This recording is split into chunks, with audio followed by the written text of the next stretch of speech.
হয় ভোট দেব, না হলে গলায় দড়ি দেব। বিক্ষোভ গাড়ি চালকদের। ভোট দিতে না পেরে পথ অবরোধ। হয় ভোট দেব, না হয় গলায় দড়ি দেব, এই দাবি তুলে জাতীয় সড়ক অবরোধ করে বিক্ষোভ দেখালেন গাড়ি চালকেরা। চাঞ্চল্যকর ঘটনাটি ঘটেছে নদিয়ার কৃষ্ণনগরের 12 নম্বর জাতীয় সড়কে। কিন্তু এখন মনে প্রশ্ন আসতেই পারে, কেন গাড়ির চালকরা এমন কথা বলছেন? তবে কি তারা ভোট দিতে পারেননি? আসুন জেনে নিই ঠিক কি ঘটেছে। কৃষ্ণনগর দক্ষিণ বিধানসভা কেন্দ্রের গাড়ির চালকদের অভিযোগ, এদিন ভোট দিতে গিয়ে তারা দেখেন তাদের ভোট হয়ে গেছে, যা শুনে মাথায় আকাশ ভেঙে পড়ে তাদের। তারা তো ভোট দেয়নি, তাহলে তাদের ভোট কে দিল? তা নিয়ে চরম দুশ্চিন্তায় বিডিও অফিসে নির্বাচনের কাজে যুক্ত সমস্ত গাড়ির চালকেরা। তাদের দাবি, কৃষ্ণনগর বিধানসভা কেন্দ্রের 1 নম্বর ব্লক সমষ্টি উন্নয়ন আধিকারিকের দপ্তরে নির্বাচনে একাধিক গাড়ি ভাড়া নেওয়া হয়েছে। আর সেই গাড়ির চালকরা যখন আজ বুথে ভোট দিতে যান, তখন তারা দেখতে পান তাদের ভোট হয়ে গিয়েছে। তাদের অভিযোগ, তারা ভোট দেননি, তাহলে তাদের ভোটটা কে বা কারা দিল, কেনই বা দিল? এরপরই তারা ক্ষিপ্ত হয়ে ওঠে। এই বিষয়ে এক গাড়ির চালক জানান, আমরা ভোট দিতে যাই, সেখানে গিয়ে জানতে পারি আমাদের ভোট নাকি হয়ে গিয়েছে। কিন্তু এটা কি করে সম্ভব? আমরা আমাদের ভোট দেব, না হলে গলায় দড়ি দেব। আমাদের ভোট অন্য কেউ দিয়ে দেবে, এটা আমরা মেনে নেব না। আমাদের বলছে ভোট হয়ে গিয়েছে ড্রাইভারদের। আমরা কোনো জায়গায় সই করিনি, ভোটও দিইনি। আমি সৌদি আরব থেকে কালকে এসেছি ভোট দেওয়ার জন্য। আমার ঝিকপুতা বুথ 1 নম্বর, বলছে ভোট হয়ে গিয়েছে। কি করে ভোট হয়? আমি ভোট দেবো, ভোট না দিতে পারলে গলা দড়ি দেবো, পরিষ্কার কথা। হ্যাঁ, তা জানি, আমি কি করে জানবো? অফিস থেকে ভিডিও বলছে ভোট হয়ে গেছে আপনার। আমি বুথে গিয়েছি, বলছে ভোট হয়ে গিয়েছে। ভোট আমি কিরকম ভোট হয়ে গেল? আমরা আছি মোট 450 জন আছি, টোটাল 450 জন। হ্যাঁ, আমরা সব ভিডিও গাড়ি চালাচ্ছি 4 দিন ধরে। আমার বাড়ি ঝিকপুতা পুকপাড়া। গাড়ির চালকরা ক্ষিপ্ত হয়ে উঠে প্রতিবাদের সরব হন। প্রতিবাদে 12 নম্বর জাতীয় সড়কের ওপর পথ অবরোধ করে বিক্ষোভ দেখাতে শুরু করেন। তাদের দাবি, অবিলম্বে তাদের ভোট দেওয়ার ব্যবস্থা করে দিতে হবে, না হলে তারা গলায় দড়ি দিয়ে আত্মঘাতী হবেন। 20 তারিখ থেকে বিডিও অফিসে খাটছি, 27 তারিখে পাঠিয়েছে আমাদের রবীন্দ্রভবনের পেছনে গাবতলা মাঠে আত্মীয় যেতে খাটার জন্য।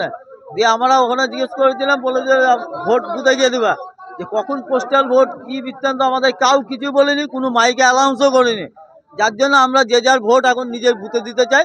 ভোট না দিতে পারলে আমরা রাস্তা আবারও সব অবরোধ করবো। যদি এখন ছেড়েও দেয়, ভোট না দিলে আবারও অবরোধ করবো। হ্যাঁ, বলছে ভোট হয়ে গেছে আপনার। পোস্টাল ব্যালটে ভোট হয়ে গেছে। আমরা কেউ সইও করিনি, টিপছাপও দিইনি, কিচ্ছু দিইনি। কতজন এরকম এখানেই আছি, নেই 50 থেকে 60 জন আছি এখন।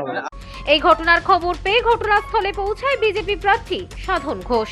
এদিন সংবাদ মাধ্যমের মুখোমুখি হয়ে তিনি সরাসরি কৃষ্ণনগর 1 নম্বর ব্লক সমষ্টি উন্নয়ন আধিকারিকদের ওপর গোটা দোষ চাপিয়েছেন। তিনি বলেন, এই কাজ তৃণমূলের, তারা জানে ভোটে জিততে পারবে না, সেই কারণে এমন কুকর্ম করছেন তারা। দেখুন, আজকে আমার কাছে কিছুক্ষণ আগে ফোন এলো যে আমাদের নির্বাচন কমিশনের আন্ডারে যে গাড়িগুলো খাটছে, সেই গাড়ির ড্রাইভাররা তারা জানতে পারেনি, তারা বুথে ভোট দিতে গেছে, বলছে আপনাদের ভোট হয়ে গেছে, অথচ ওরা জানতেই পারেনি যে ওদের ভোট কেউ দিয়েছে। তো আমাদের ড্রাইভারদের দাবি যে নিজেদের ভোট নিজেরা দেবেন। কিন্তু এই আমাদের কৃষ্ণনগর 1-এর ব্লকের বিডিও সাহেব, আর কি কৃষ্ণনগর 1-এর যিনি বিডিও সাহেব আছেন রঞ্জন সর্দার, তৃণমূলের দালাল। আমরা নির্বাচন কমিশনের কাছে ওনার বদলি আমরা পেয়ার করেছি, তারপরেও ওনার এখানে রেখেছেন, এই কারণে রেখেছেন যে তৃণমূলের হয়ে সমস্ত রকমভাবে সহযোগিতা উনি করছেন। তৃণমূলের ব্লক সভাপতির দায়িত্ব উনি নিয়েছেন। আমাদের সমস্ত বুথে বুথে যত ভোটাররা ভোটদান করেছেন, বৃদ্ধ ভোটাররা, সেই ভোট গ্রহণগুলো আমরা দেখেছি। আমাদের ভারতীয় জনতা পার্টির একটা এজেন্ট ছিল না, তৃণমূলের দালাল, তৃণমূলের নেতাদেরকে নিয়ে সমস্ত ভোট ওনারা দিয়ে নিয়েছেন তৃণমূলকে। সেখানে আমাদের ভারতীয় জনতা পার্টির কাউকে ডাকা হয়নি, কাউকে জানানো হয়নি। একদম চোরের মতো ওনারা খেয়াল খুশি টাইম ঠিক করে ওনাদের মতো ভোট দিয়ে গেছে। বিধানসভা নির্বাচনের 2য় দফার ভোটের দিন এই ঘটনায় যথেষ্ট চাঞ্চল্য ছড়িয়ে পড়ে গোটা এলাকায়। পরিস্থিতি সামাল দিতে ঘটনাস্থলে পৌঁছায় পুলিশ। স্থানীয় তৃণমূল নেতৃত্বের দাবি, নির্বাচন পরিচালনা করছেন কমিশন, তারা কেন ভোট দিতে পারলেন না তার উত্তর কমিশন দিতে পারবে।